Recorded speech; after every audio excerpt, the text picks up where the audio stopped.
Hola, ¿qué hay? Buenas tardes.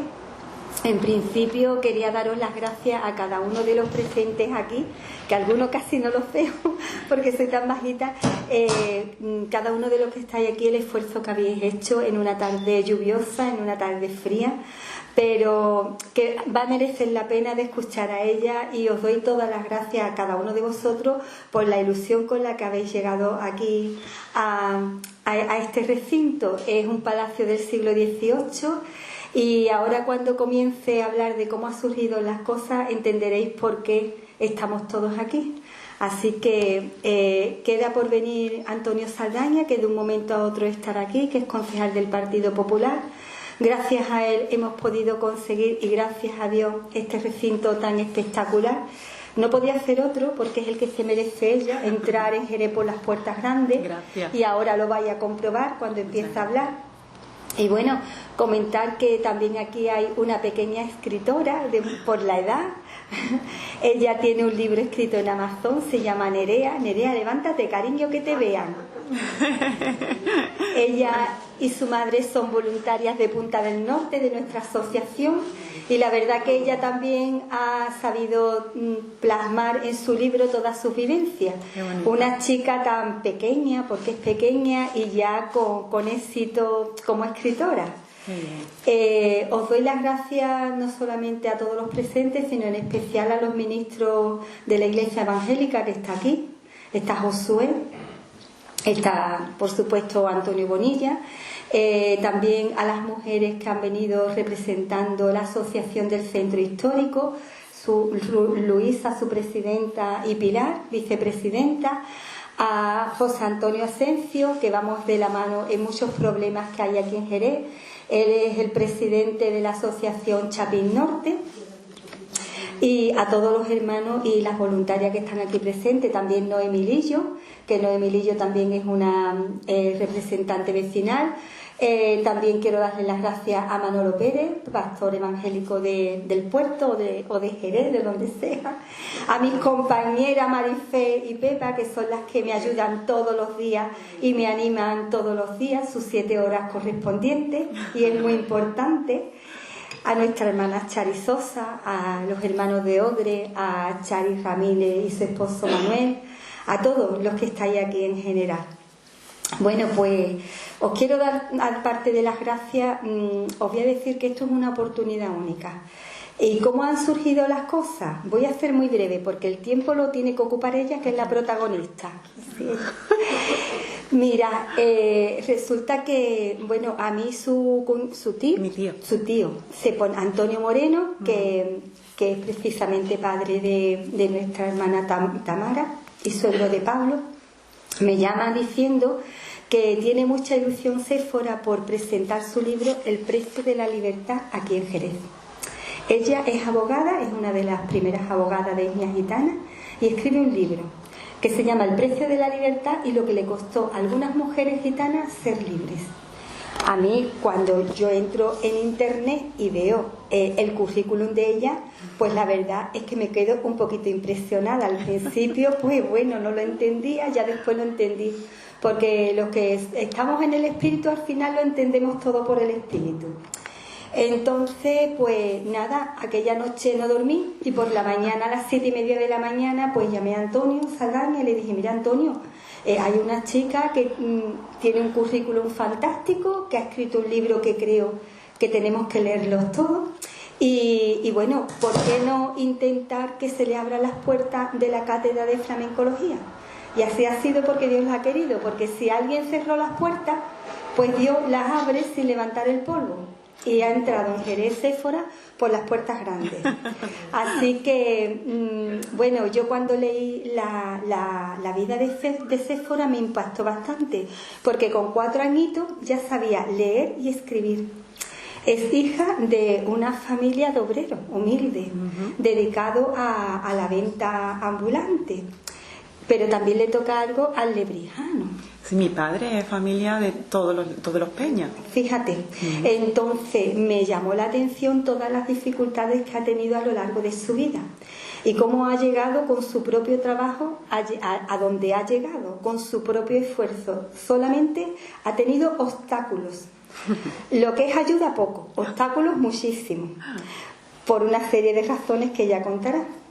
Entonces ya con 4 años ya sabía leer, ya sabía escribir.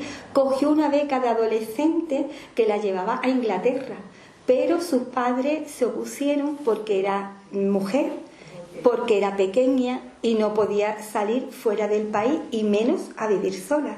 Y tuvo que renunciar con toda la nobleza del mundo, renunció a ella.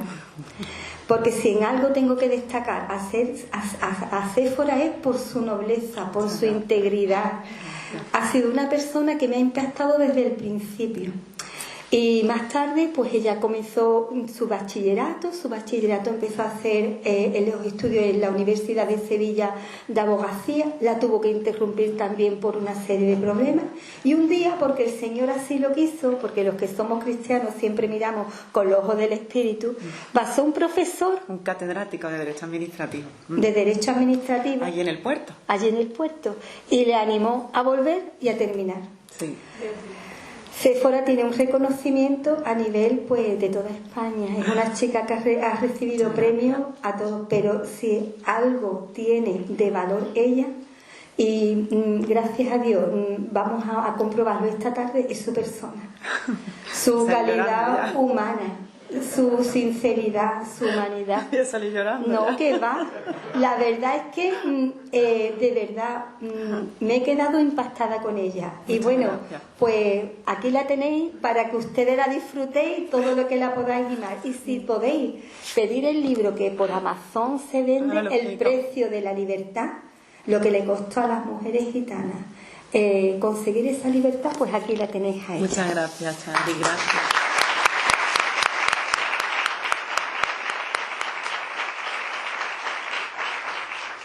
Buenas tardes a todos. La verdad es que me cuesta trabajo hasta articular palabras después de esta presentación. Gracias de todo corazón, Chari, porque primero sin el Señor y después sin ti, esto no sería posible. Ella es la que se ha hecho cargo de hacer posible que yo esté aquí. Y no ha sido fácil porque hemos tenido trabas y en un primer momento nos cerraron las puertas, que en principio hasta abril supuestamente yo no iba a venir a Jerez. Pero gracias a Dios y gracias a Chari y a sus compañeros que han hecho posible que esté aquí. Entonces, gracias también a todos vosotros por acompañarme en este día. Para mí es un privilegio estar con todos vosotros y es un privilegio estar en Jerez, porque yo me siento de aquí también. Yo nací en Sevilla, pero las 3/4 partes de mi familia son de Jerez. Entonces yo me criaba a caballo, nunca mejor dicho, entre Sevilla y Jerez, y yo me siento de aquí. Y bueno, es un privilegio poder presentar mi libro aquí. Muchas gracias, Chari. Gracias a ti por venir. Gracias. Bueno, como Chari bien ha explicado, la historia de mi vida pues no ha sido fácil. Solo el simple título de mi libro, El precio de la libertad, lo que les costó a algunas mujeres gitanas ser libres, ya lo dice todo. Y muchas veces me preguntan por la forma del libro, ¿no? La portada, que ya de por sí dice mucho. ¿Qué quiero decir con la portada del libro? Porque como es tan rompedora y tan fuerte, entonces yo siempre contesto a los periodistas o a las personas que me entrevistan que yo quería en mi libro que con una simple mirada, que vieran la portada, ya intuyeran cuál era el contenido del libro. Entonces salgo con las manos atadas, quería que fuera yo. Quería que fuera una foto mía porque yo me siento muy identificada en el libro.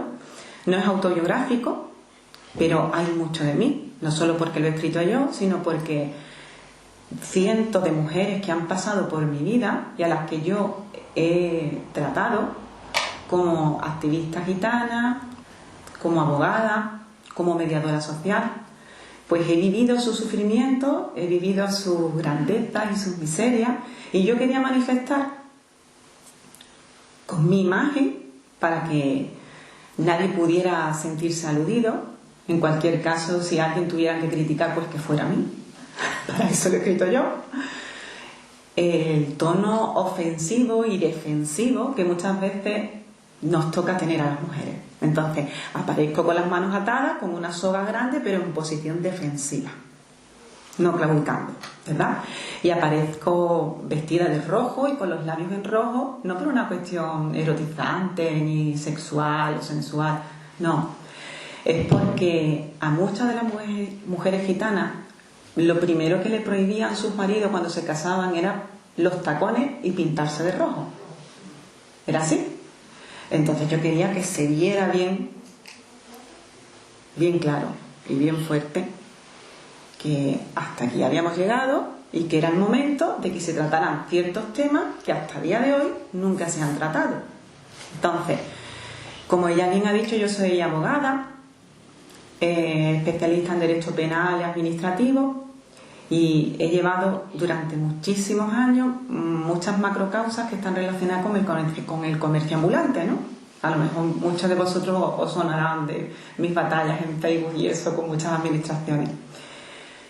Y en todos estos años siempre he visto el sufrimiento y el trabajo que la mujer gitana ha pasado y cómo nunca nadie se ha levantado hablando de eso, por miedo. ¿Es así? Porque son temas tan delicados que nunca nadie, siendo gitana, se ha atrevido a tocar temas tan condicionantes. Y bueno, incurrí en una especie de depresión, lo digo así de claro, y la única forma que tuve de expulsar todo aquello pues fue la introducción de mi libro. Entonces, cuando uno lee la introducción de mi libro, que luego la dejé conscientemente, entiende el agobio, la angustia y la opresión que una llega a sentir cuando ha vivido tanto de una forma tan intensa y se ha sentido tan sola que nunca nadie la ha acompañado ni la ha ayudado, solo la gracia de Dios. Y lo hice así y empecé a describir todas esas historias que habían pasado por mi vida y todas esas historias de todas esas mujeres a las que yo había ayudado. Entonces utilizo dos nombres, el nombre de Siria y de Libertad, y eran nombres que no estaban escogidos al azar. Siria simboliza la continua guerra, el sufrimiento. Todos conocéis cuál es la causa de Siria, ¿verdad? La guerra, que lleva más de 10 años en un conflicto bélico que a nadie le importa, que por más miles de muertos que hay, niños, mujeres, civiles, la sociedad internacional mira para otro lado y no les echa cuenta. Puse Siria por eso, porque hay un paralelismo entre la historia del pueblo gitano, que no sé vosotros, pero en la mayoría de los sitios no conocen bien la historia del pueblo gitano. ¿Vosotros tenéis conocimiento de la historia del pueblo gitano? ¿Alguien puede levantar la mano? ¿Alguien conoce algo de la historia del pueblo gitano? ¿Nadie? Vale, entonces contaré un poquito. Sí. Hice ese paralelismo con Siria y el pueblo gitano porque para la mayoría en la historia del pueblo gitano es uno de los grandes desconocidos. Nadie sabe que el pueblo gitano ha sufrido casi 6 siglos de persecuciones sistemáticas. En el ordenamiento jurídico español ha llegado a haber más de 250 pragmáticas antigitanas y 25.000 documentos aproximadamente entre misivas, providencias, cartas, leyes, una cantidad de literatura jurídica que no correspondía con el tanto por ciento que ocupábamos la población gitana. Los gitanos de España somos los únicos gitanos del mundo que hemos perdido nuestra lengua a golpe de pragmática. ¿Sabéis qué significa eso? Se nos prohibió absolutamente todas las señas de identidad. Nos prohibieron hablar nuestra lengua. Entonces, por miedo a las sanciones que había, que en ese momento si hablabas o decías la palabra gitano te amputaban la lengua. Nuestras madres gitanas dejaron de enseñarnos nuestra lengua, el romano. Nos prohibieron vestir nuestro propio traje. Ese famoso traje de flamenca que ahora es exponente del traje regional en España y era nuestra forma de vestir. También nos la prohibieron. Llegaron a prohibir casarnos entre nosotros. La gente piensa que el Holocausto fue como el primer intento de genocidio en la historia, y no fue así. El primer intento de exterminio, que es el término correcto, porque en aquel momento no existía el término de genocidio, pero sí de exterminio, fue aquí y fue en España, en 1749, en un hecho histórico que se llama la Gran Redada. La Gran Redada fue un plan urdido por el marqués de la Ensenada, fue realizado de noche, a las 12 de la noche, en la que en un intento de quitar del medio a la población gitana, encerraron de 9 a 12.000 gitanos en la cárcel, gitanos y gitanas, sin haber hecho absolutamente nada. Fue tan grave la situación que muchos estuvieron de 14 a 16 años presos, sin haber hecho absolutamente nada. Gente que tenían ya sus trabajos, sus puestos de trabajo, que vivían en completa interculturalidad, porque muchas veces nos siguen asociando. Aquí en Jerez no pasa, porque en Jerez, Cádiz, Jerez, Lebrija, Las Cabezas y Utrera hay algo precioso que se llama respeto. Y aquí afortunadamente el pueblo gitano tenemos la suerte, porque eso es una suerte, de que no se distinguen los gitanos de los payos ni los payos de los gitanos. Eso es una suerte que tenéis aquí. Y yo me siento bendecida porque mi familia vive aquí, porque hemos tenido otras oportunidades, pero no ha sido así ni en el resto de la península antes de que se conformara España, ni en el resto de España, por ejemplo, Sevilla. Sevilla es uno de los sitios donde más discriminación y más racismo hay. Entonces, volviendo al episodio de la Gran Redada, cuando estuvieron tantos miles de gitanos presos, las niñas menores y los niños menores de 7 años iban con su madre y los mayores de 7 años iban como esclavos a las minas del Ferrol o Almadén. Imaginarse. ¿A que esto no se cuenta en los libros de historia? Pues no. ¿A que no se cuenta? Bueno, pues entonces, después de esos 14 años donde estuvieron reclusos, donde le prohibieron absolutamente todo, donde perdieron absolutamente toda su identidad y fueron castigados, torturados y masacrados, porque hubo miles de gitanos que murieron. Imaginarse la situación del pueblo gitano. Fueron separados para que no pudieran seguir reproduciéndose. Es que es muy fuerte la historia del pueblo gitano y la gente no lo conoce. Pero no solo eso. Eran el grupo poblacional que más veces le aplicaron la pena de galeras. ¿Alguien sabe lo que es la pena de galera? En los barcos, ¿no? En los barcos. Esas personas que están condenadas a remar en las bodegas de los barcos, que son maltratados siempre por alguien, que prácticamente no les dan de comer. Pues, imaginarse. Antes de la Gran Redada, en 1499, se promulga una ley, que es la ley de Medina del Campo, que es una especie de ley de extranjería que obliga a todo el mundo a que tome señor u oficio castellano, porque como los gitanos tenían su forma particular de ganarse la vida, que era haciendo cosas, hacían sus cestos, sus canastas, eran expertos en el hierro, en el cobre, en la plata, hacían todos sus cacharros, sus joyas, sus cestos de mimbre, y iban por los pueblos vendiéndolo. Entonces en aquel momento no era España como tal, eran los reinos, el reino de Castilla, el reino de... ¿Qué pasó? Que cuando se casó, los reyes católicos se casaron por conveniencia, como ya sabéis, para unificar todo el territorio. Pues esa mentalidad y esa forma que tenía de ganarse la vida el pueblo gitano, la transhumancia, el ir de un sitio a otro, llegó a provocar una verdadera molestia en los reyes católicos. Para colmo, la forma de ganarse la vida a ellos, que era hacer cosas y venderlas, supuso también una competencia desleal a los gremios, que era la forma, el modelo organizador de la economía del momento. Entonces ya empezaron a sentirse incómodos, empezaron ya a proyectarse una serie de estereotipos que no le interesaban a nadie. ¿Qué fue lo que pasó? Que empezaron a dictar, ese fue el origen de todas esas normas antigitanas, y empezaron a delimitar la libertad de movimiento del pueblo gitano, obligándoles a que tomaran señor o obligándoles a que tomaran oficio conocido. En el momento que no hacían caso, porque ellos no sabían hacer otra cosa que hacer sus artesanías y venderlas, eran castigados a las penas de galera. Entonces, cuando eran condenados a las penas de galera, muchas veces ni volvían. Morían en los trayectos. En un contexto social donde la mujer no podía salir a la calle, porque en aquella época la reclusión hogareña era símbolo de honradez, obligaron a las gitanas a salir a la calle a ganarse la vida.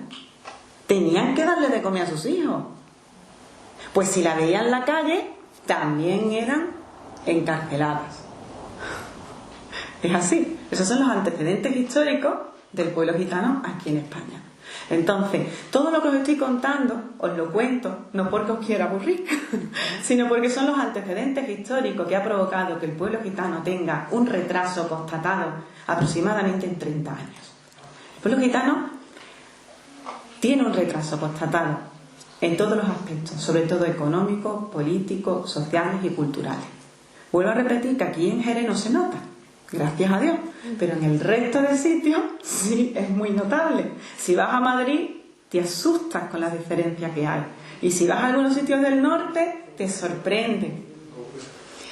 ¿Qué es lo que pasa? Que ese tipo de retraso social que tiene el pueblo gitano se nota en muchos aspectos.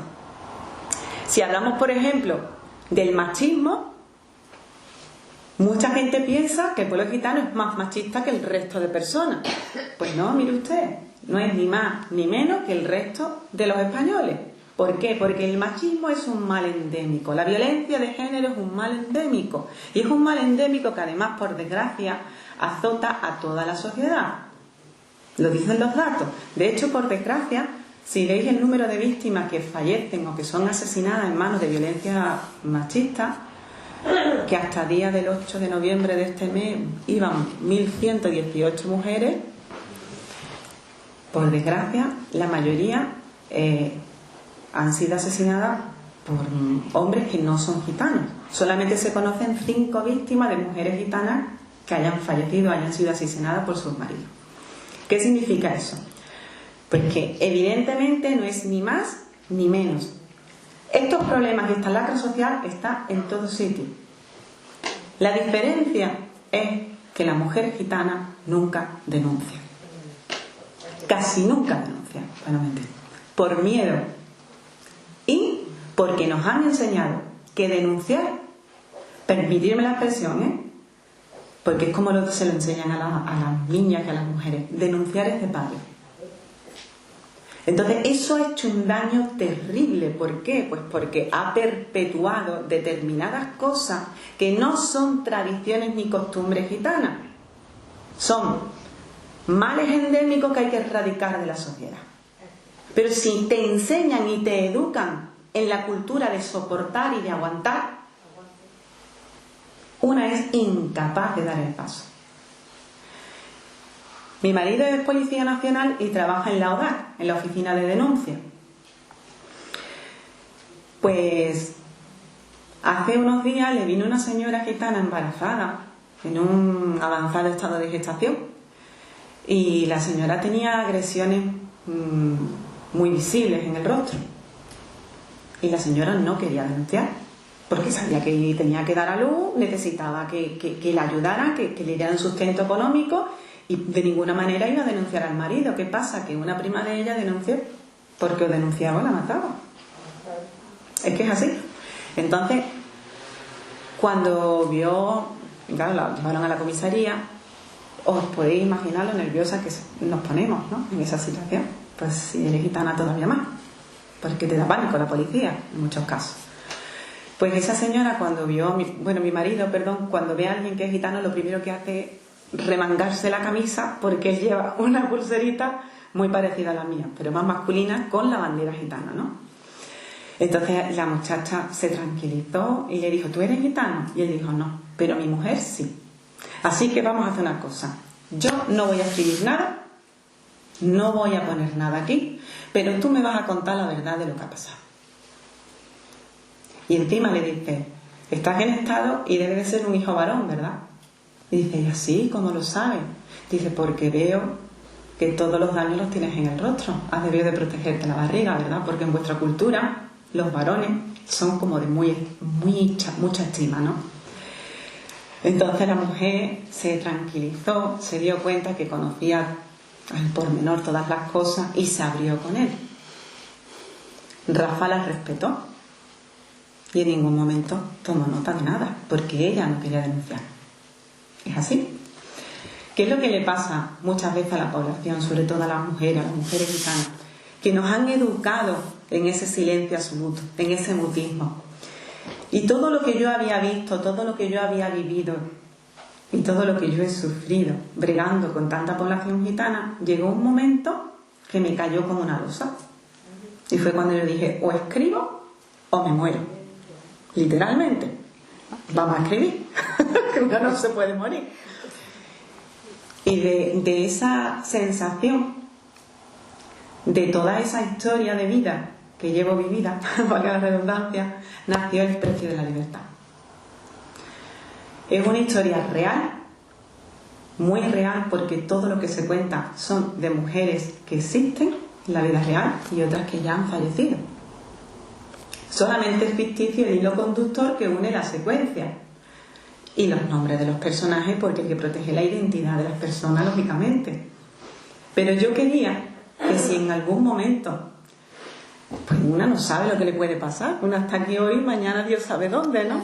Pues quedara un legado, porque ninguna mujer gitana en España había escrito sobre estas cosas, pues por miedo a la crítica y al rechazo, porque no es fácil tratar todos estos temas.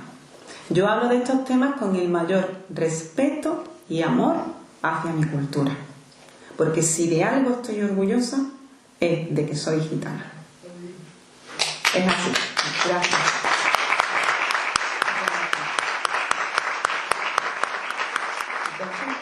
Yo sentía la responsabilidad de dejarles a las niñas un legado limpio de qué era ser gitano. ¿Qué era ser gitano? Te he contado una anécdota en una entrevista que me ha hecho Antonio Bonilla, ¿no? Le decía que en una de las primeras charlas que yo di como activista con 18, 19 años, una charla que es de transición para que las niñas gitanas no dejen la escuela, pues había una niña que se llamaba Dulce, y esa niña era un bichito, una de las niñas más traviesas que conocí en mi vida. Era tan malilla que no me dejaba ni dar la clase. Estuve varias horas en ese colegio, bueno, casi toda la mañana, y no podía trabajar, era imposible trabajar con ella, me tenía histérica. Se me subió encima de la mesa cantando y bailando, se sacó un chicle de la boca, me lo pegó en mis zapatos. Bueno, no os podéis imaginar la mañana que me dio la niña. Aprovechando que el profesor, que además era el director del centro, que era el que me había llamado, se había ido, cogí a la niña por el brazo fuerte y le dije, Dulce, soy gitana y mayor que tú, así que cállate y respétame, que me estás dando una mañana. La niña que se quedó blanca, y la media hora que me quedaba me dejó de la clase. Cuando termina la clase, la niña se viene para mí y me dice, maestra, eres muy mala. Digo, mala yo, mala tú, que eres un bichito que más da el día. Me tienes histérica, Dulce. Que no, mala tú, porque te estaba demostrando que yo era la más gitana. Te estaba demostrando que yo era la mejor de todas tus alumnas. Entonces yo en ese momento se me hizo un nudo en la garganta, no le pude contestar y se fue. Entonces ahí me di cuenta, esa niña me dio la mayor lección de vida, de toda mi vida. Me di cuenta de cuál era el problema de los barrios marginales. Es que esa niña confundía la mala educación, los problemas sociales, lo que genera la exclusión social, con la cultura gitana. O sea, la mayor lección que yo he podido recibir en mi vida como activista me la dio esa niña. Y ya fui consciente de que ellos se educan y se crían con la repetición de conductas que muchas veces son ilícitas. Pregunté por esa niña, padre traficante, madre prostituta. Un encuadre familiar destructivo. Y me harté de llorar, lógicamente. Me harté de llorar. Así que ese fue uno de los primeros hechos que me obligó a que me consagrara como activista. Desde entonces hasta hoy me he llevado 20 años, que se dice pronto, trabajando por la población gitana, sobre todo población que está en riesgo de exclusión social. Y eso era lo que yo quería. Yo lo que quería era mostrar que era posible ser gitana, tener una carrera universitaria, seguir siendo gitana, seguir conservando tu cultura, tus valores, tus tradiciones, porque tenemos valores que son extraordinariamente maravillosos. Tenemos valores que hoy en día siguen siendo valores al alza: nuestra unidad, el respeto, la solidaridad, la hermandad, sororidad entre mujeres. Hay cosas preciosas que no se deben de perder. Pero no solo hablo de eso en el libro, también reflejo cómo ciertas actitudes negativas, como puede ser la mala interpretación de las escrituras, cuando sacamos un texto fuera del contexto, sí, el fanatismo religioso. Exactamente. Eso nos ha hecho mucho daño al pueblo gitano. Hay ciertas denominaciones, no hace falta decir cuáles, que ha hecho que la mujer fuera el epicentro del pecado. Y es así.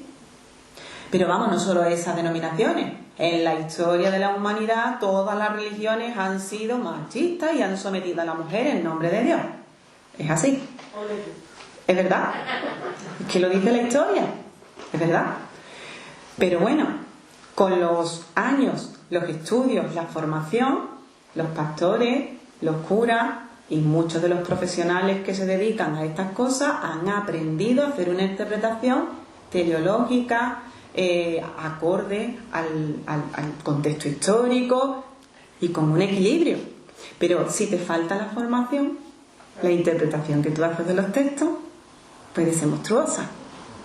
Entonces se ha condenado doblemente a la mujer al mutismo, con siguiente peligrosidad de que ya no lo dice el hombre. Es decir, tú no puedes hablar, tú no puedes salir, sino que lo dice Dios, que todo es pecado. Yo recuerdo un hecho en Extremadura en el año 2000, que yo iba con un traje de pantalón súper elegante y estaban tomando la Santa Cena, o el pacto, la comunión, por si hay de distintas religiones aquí. Y cuando llegué al pastor, me dijo que estaba en pecado. Y era porque llevaba un pantalón. Un traje de pantalón súper elegante y ancho que no marcaba nada. Y es que es así. Pero lo cuento como algo que ocurrió hace 20 años. Pero es que hace un mes, un señor en redes sociales, que también pertenece a esa denominación, volvió a decir, lo digo con todo el respeto, pero ¿cómo veis que las mujeres del coro sigan usando pantalón? Y a mí me entró de todo. Porque digo, señor, ¿todavía no ha llegado la luz a ciertos sitios? ¿Todavía? Estamos en el siglo XXI y todavía se nos va a condenar y se nos va a decir que seguimos en pecado porque nos ponemos un pantalón. ¿Dónde está el espíritu de vida y libertad, verdad? Jesús, y lo digo así, y a muchos puede que os choque, lo siento, pido perdón si alguno se molesta, fue el primer precursor del feminismo, porque fue el primer precursor de la igualdad. Amén. Son muchos los textos que se recogen en la Biblia, donde decía vuestros hijos y vuestras hijas profetizarán. ¿Os acordáis? Pues sí. Son muchos los textos y muchos paisajes en el Nuevo Testamento donde Jesús, en un contexto social donde estaba completamente prohibido y mal visto hablar con la mujer, Jesús hablaba con las mujeres. Pero no con mujeres con una reputación intachable, no, con mujeres de mal vivir, con prostitutas, con rameras, con recaudadores de impuestos, ¿verdad? Jesús hablaba con todos los pecadores, pero con las mujeres también. Entonces, ¿qué es lo que vemos? Que a veces, y creo que siempre, hasta hace muy poquito tiempo, las interpretaciones que se hacen de los textos no son las adecuadas. Hasta incluso las propias tradiciones judías invisibilizaban a la mujer. ¿Cómo se cuentan las parábolas de la multiplicación de los panes y los peces? Había 10.000 o 5.000 personas, sin contar mujeres y niños. Ni se nos contaban. Ahí se ve el contexto cultural judío. Estaba escrita por personas realmente judías. La cultura judía se respiraba. Otra cosa es que la gracia de Dios y la gracia de Jesús, cuando tú estudias, estaba ahí. Y en cientos de sitios en la Biblia se ve cómo Jesús practicaba la igualdad. Y cómo le da su sitio a otros personajes bíblicos, como fue Débora, Esther, y a tantas mujeres, María. Uno de los textos que a mí más me impresiona es el de la mujer del flujo de sangre, el milagro que hace. Increíble. Pero ¿sabéis por qué? Es curioso. No sé si recordáis en el Antiguo Testamento cuando se hablaba de la mujer que estaba en los días de su periodo, que la trataban en la tradición judía como inmunda. ¿Verdad que sí? No podía ni sentarse en la silla, tenía que irse a otro sitio. ¿Recordáis el milagro de la mujer del flujo de sangre? Bueno. En aquel momento, una mujer que estuviera con el periodo no podía ni acercarse al campamento, ni tocar a un hombre, pues tocó el manto de Jesús. Entre la multitud que había, como Jesús se dio cuenta que una persona había tocado a una mujer, el manto de Jesús. Y Jesús lo dijo cuando le decían sus discípulos: Maestro, ¿cómo es posible que me digas que quién te ha tocado si está toda la multitud oprimiéndote? Amén. Y Jesús dijo: no, me ha tocado alguien porque he sentido que el poder de Dios ha salido de mí. Amén. ¿Y qué hizo Jesús con ese milagro? Porque todo el mundo sabía que esa señora llevaba enferma toda la vida. Todo el mundo sabía el problema que tenía ella. Probablemente estaría discriminada socialmente, porque como siempre tenía ese problema, no podría ni acercarse a los sitios. Y Dios quería romper con esa tradición de la inmundicia relacionada con el periodo menstrual a través de eso. Pues así es todo. Tenemos que tener la responsabilidad de estudiar los textos bíblicos en profundidad, el contexto histórico. Y eso es un intento que yo hago de una forma muy somera, que me da para otro segundo libro, ya que todo el mundo me dice: ¿y el segundo libro para cuándo? Porque este primero estaba dedicado para todas las mujeres y todos los hombres, por supuesto, de un nivel cultural que no precisara, mejor dicho, mucha formación, porque todo el mundo no lo puede entender ciertas cosas, ¿no? Requieren un lenguaje más técnico. Yo quería que este libro llegara a todo el mundo, para que las niñas, las mujeres, tuvieran un legado, una palabra que los guiara de qué era la cultura gitana, qué son los valores gitanos, cuáles son las costumbres que deben ser consideradas costumbres, cuáles son los valores que no han debido ser considerados nunca valores ni tradiciones. Y es así. Aparte de todo eso, es una novela no solo didáctica, sino histórica, porque todo lo que cuenta aquí, como he dicho antes, es verdad. La mayoría de las personas que están descritas aquí formaron parte de la primera generación de mujeres gitanas que llegaron a cursar estudios universitarios. Esas mujeres que tuvieron que romper moldes. Esas mujeres que hoy en día muchos se reirán, pero es que hace 20 y tantos años el hecho de que una mujer fuera a la universidad ya la ponían verde. Y los problemas a los que nos hemos enfrentado mujeres como yo son tan variopintos como increíbles. Os voy a contar un detalle que además lo cuento en mi libro. Cuando estemos mal de tiempo me lo dice. Tenemos que salir a las 8. Y son las 8 en punto. Bueno, no importa. Tú ¿Sí? Tú cuenta. Bueno, pues una última anécdota. Ya que la está aquí, vamos a exprimirla. Una última anécdota. Esto me pasó a mí. Yo estaba en la Facultad de Derecho, el primer año de carrera, y estaba diluviando. Era alerta 3, alerta naranja. Y bueno, pues los libros de Derecho valen un pastizal. Eran carísimos en aquel momento más. No tenía paraguas, tenía que volver a mi casa y no había forma de coger el autobús porque encima lo había perdido. En aquel momento solo había un autobús que llevaba a Sevilla total, que no iba a llegar a mi casa hasta las tantas de la noche. Me dice un compañero: Séfora, yo te llevo a casa. Lo primero que le dije: montarme en el coche con un hombre a sola, No puedo, muchísimas gracias, te doy las gracias, porque eso está muy mal visto. Una mujer gitana con un hombre a sola, eso está fatal visto. No, de verdad te lo agradezco. Pero bueno, Séfora, ¿qué te pasa? Estás loca, no tienes paraguas, has perdido el autobús. Yo te llevo. Y ya le dije, mira, que no me puedo montar contigo sola en el coche. Que yo soy gitana, que me pasa esto. Y el chico se quedó a cuadro. Me dice el padre, bueno, ¿le decimos a una amiga que nos acompañe? Bueno, vale, así es distinto. Total, nos montamos los tres en el coche y aún así yo no le quería dar explicaciones a mis padres.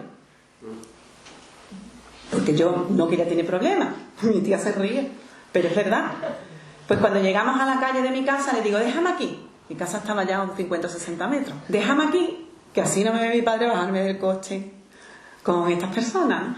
Y los chicos dicen, pero hay que ver Séfora lo rara que eres. Digo, sí, hijo, yo lo sé. Y yo por dentro digo, tú no sabes lo que es una tradición, modernidad, cultura gitana y formación. No tienes ni idea.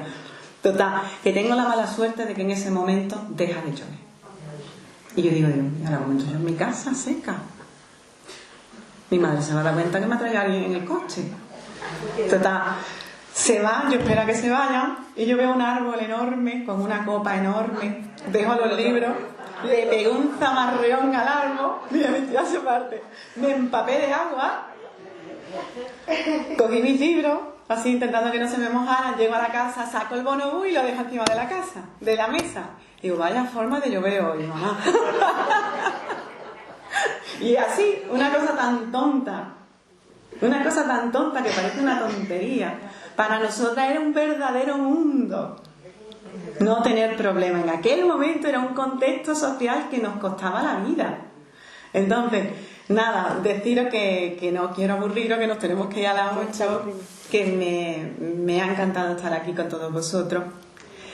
Que una última cosa, ¿sí? El libro solo está en venta en Amazon por un motivo. He traído algunos por si alguien está interesado en traerlo, pero solamente está en venta en Amazon porque algunas editoriales que han estado muy interesadas en representarme y en editarme me obligaban a... Primero me prohibían tener esta foto de portada, decían que era excesivamente llamativa. Segundo, me prohibía que ciertas cosas que yo he contado aquí las contara tal cual, tenía que contarlas de otra manera, cosa que no se lo iba a permitir. Y por último me prohibía que fuera a presentar el libro a sitios pobres o de exclusión social. Entonces ya le dije que no me representaba nadie, que no me importaba en absoluto autorrepresentarme yo. Y ese es el único motivo por el cual solo está en Amazon.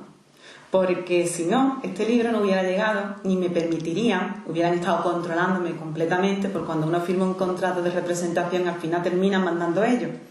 Y era la única forma que tenía de que pudiera ir a todos los sitios. Muchísimas gracias a todos por vuestra atención.